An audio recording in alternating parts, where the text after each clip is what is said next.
Hello, here's a brief little video about how the good things in Google Classroom and how to use it. You can see here I've got one of my classes open.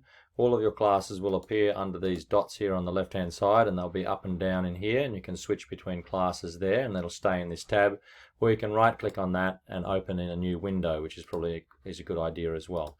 So the main way, and you can adjust this photo here yourself and choose different names, etc. for your classes. But it will often come to this stream thing, and the stream is a great big long list, and it's difficult to find things, and so you need to organize your Google Classroom like you would all your files, and the kids need to see people organize things. So I think it's a good idea, if you come to classwork, you can actually make topics, okay, and the topics will go down the side here, and if you numbered those topics 001, 002, and then you can move them around and keep them in order. And to make a topic, you come to create here, and you can create a new topic, and then you can type in the name, and then you can make the topic. The other thing you can do in here, which is how you post all your material, is you can post assignments, material, and reuse posts from other classes. It's very, very handy, and you can post things in there. So I might just focus on that for a moment. If you're going to make an assignment, you give it a title, you can add files, etc. But the important thing in assignment is that you can put due dates and everything, and it will automatically come up on your Google Calendars.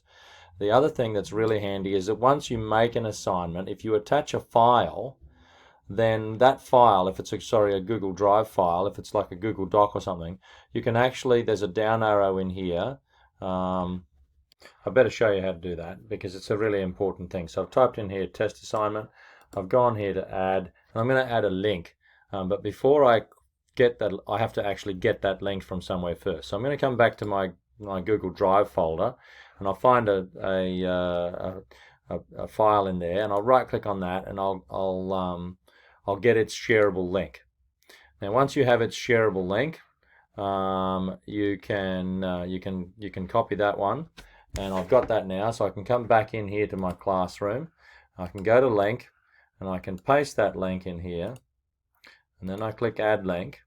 So now that file is in there, and if I just leave this setting here as students can view file, it's a good thing. However, it's much better if you make a copy for each student. So if I make a copy for each student, what happens is it sends into every kid's in your classes, it sends that file, and it actually names the file their name plus this other thing beside it, the other name beside it. And that's really powerful. Once you click assign, all of this will happen automatically.